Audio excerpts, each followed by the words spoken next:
We're here to talk about talent acquisition that's going on in Baton Rouge with Brian Kelly and LSU. So right now, their transfer portal rankings is number 1 in the country according to 247 and number 8 on On3.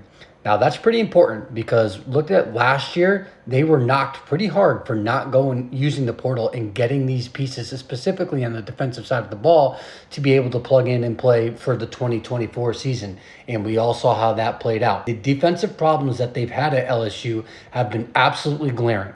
And last year, like I said before, when the transfer portal windows came around, LSU just looked at it and waved.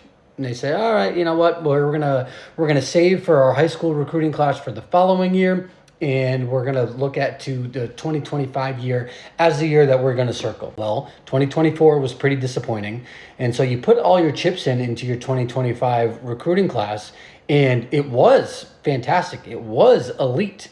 You had quarterback Bryce Underwood. He is then since decommitted. So you lost the number 1 player in the country, the number 1 quarterback in the country. He then decommitted to Michigan, and that just let loose a flurry of decommitments from this 2025 recruiting class from LSU. So they have a really, really great transfer portal class coming in, and you seem to have a new sense of urgency for LSU right now. They know they kind of messed up in the transfer portal last year. They had different disappointing results on the field defensively and, in the win-loss column last year.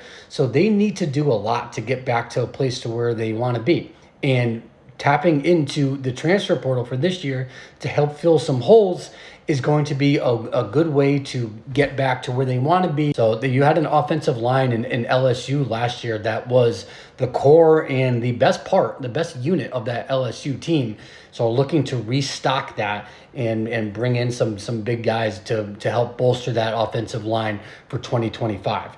Now, a lot of their transfer portal acquisitions have been focusing on the line of scrimmage, both offensively and defensively.